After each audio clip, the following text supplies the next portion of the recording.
Ang ating mga tatay ay nagsisilbing haligi ng ating mga tahanan.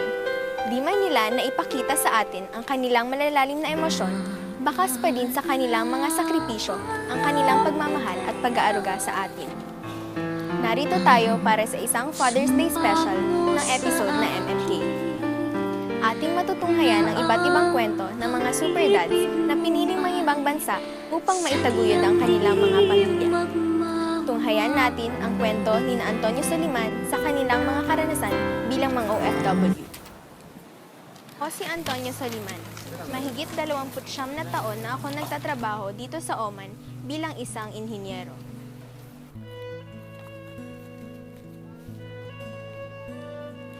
Taong 1987 noong ako ay umalis ng bansa para magtrabaho at makatulong sa aking pamilya. Inabot ako ng 3 buwan bago tuluyang makasanayan ng buhay sa Oman.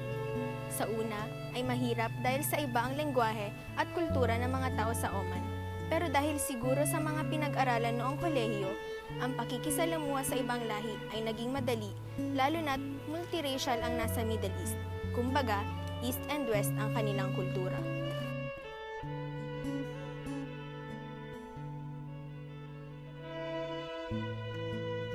Dati-rate ay 2 beses sa isang taon lamang ako nakakauwi ng Pilipinas.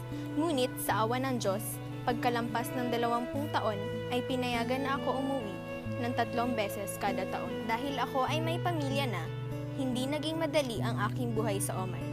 Palaging nasa isipan ko ay kung maayos ba ang kanilang kalagayan, kung malayo ba sila sa panganib, lalo na ang mga anak kong babae, kung sila ba ay nakarating na sa bahay pagsapit ng dilim at kung ano-ano pa. Hindi naging madali ang aking buhay sa Oman. May mga problema din akong hinarap tulad ng pagiging malayo ko sa aking sariling pamilya. Ngunit wala akong magagawa dahil ginusto ko rin naman ito at ginagawa ko ito para sa magandang kinabukasan ng aking pamilya. Madalas ko naman silang kinakausap at umuwi ako tuwing bakasyon para maibsan ang hirap na dinaranas ko.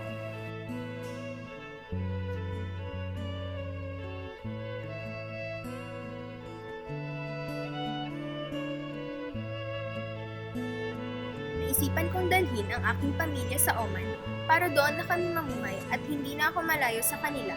Kaya noong panahong 1998 ay dinala ko sila sa Muscat, Oman. Ngunit nakita naming mag-asawa na hindi magiging normal ang paglaki ng aking mga anak, kaya nagdesisyon kaming mag-asawa na bumalik sila sa Pilipinas.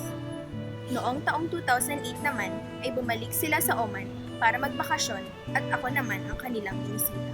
May mga pangyayari din naman sa aking pagiging buhay OFW na hinding-hindi ko makakalimutan, katulad na lamang noong taong 1993 na stroke ang aking ina na nasa San Francisco, kaya kinailangan kong lumipad papuntang US. Ito ay naganap 1 linggo bago ang aking kasal, pero nakabalik na ako sa Pilipinas nang ikakasal na ako. Noong taong 2011 naman ay operasyon ng aking ina at pagkaraan naman ng 5 buwan ay tuluyan na siyang nagpahinga. Namatay ang aking biyanan na babae noong 2010 at namatay din ang aking ama noong 2013. Pareho yung nangyari habang ako ay nasa Muscat, Oman, kaya kinailangan kong magpaalam sa aking kumpanya para makauwi ako sa Pilipinas.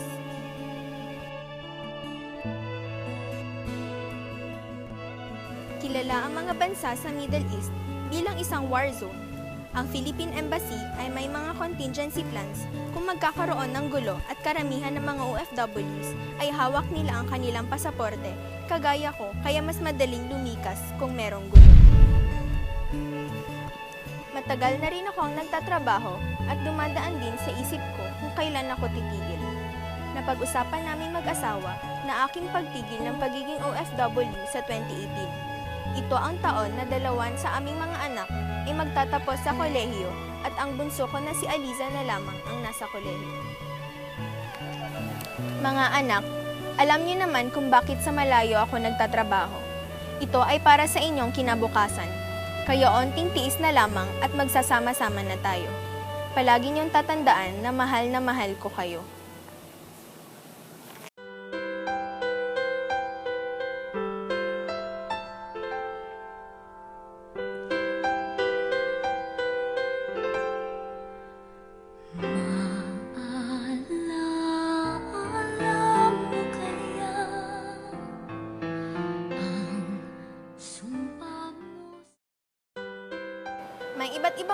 naman na nangingibang bansa, hindi dahil gusto nilang makapagtrabaho, kundi makaiwas sa gulong sinasapit ng kanilang bansa. Tunghayan naman natin ang kwento ng isang Chinong, si Enrique Gansitay, na lumuwas at permanenteng nanirahan sa Pilipinas. Ako si Enrique Gansitay. Ako ay galing sa Amoy, China, na ngayon ay tinatawag nilang Xiamen, China. Umalis ako sa bansa namin upang iwasan ang digmaan. Kasama ko ang aking tiyuhin sa pag-alis.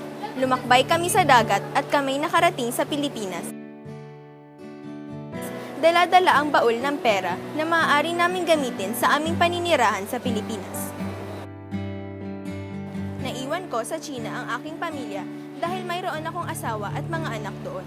Sa aking paninirahan sa Pilipinas, nagkaroon ako ng mga ari-arian at sarili ko ring pamilya.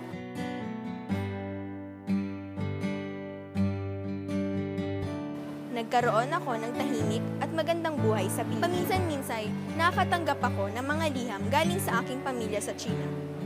May oras na kinailangan kong bumalik sa China dahil ako ay isang Chinese citizen at hindi maaaring mamalagi sa Pilipinas ng matagal na panahon kung kaya't sinuko ko ang aking ibang lupain sa gobyerno upang ako ay payagang bumalik sa China. Pagkatapos ng ilang buwan ay bumalik din lang naman ako sa Pilipinas upang doon na namanirahan ng habang buhay. Pinili kong palitan ang aking apelido at gamitin na lamang ang GAN upang payagan akong maging natural citizen at makapagbayad ng mas maliit na tax. Pinili rin ng aking mga anak na maging Filipino citizen na lamang. Sa Pilipinas ay nagkaroon ako ng makabuluhang buhay kasama ang aking pamilya.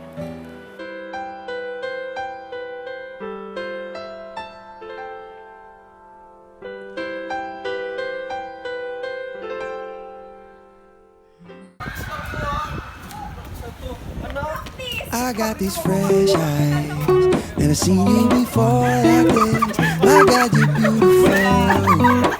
It's like the first time when we opened the door for we got used to use your room. It might seem superficial, stereotypical man. You dress up just a little and I'm like, so suddenly I'm in love with a stranger. I can't believe that she's mine. Now all I see is you with fresh eyes, fresh eyes.